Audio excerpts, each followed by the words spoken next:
ઓમ શાંતિ. ગરમીની સિઝન ચાલી રહી છે, તો અત્યારે બધા ગરમીમાં લૂ ન લાગે એના માટે ખાસ ઘરમાં ગરવાણું બનાવીને પીવે છે. તો અમારા પુષ્પાબેને ખૂબ જ સરસ રીતે ગરવાણું બનાવ્યું છે.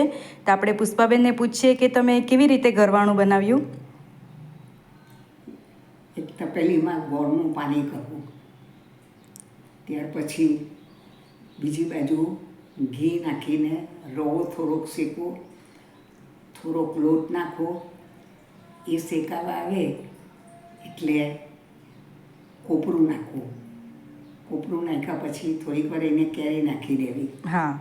અને એ બધું સોંતરેલું ગોળના પાણીમાં નાખી દેવાનું. હા હા. થોડીક ખાંડ નાખવી, દરાક, કાજુ, બદામ પણ કાપીને નંખાઈ, એલચી નાખી. આ પીવાથી આપણે બહાર ગરમીમાં જઈએ તો લૂ નહીં લાગે. ઓમ શાંતિ.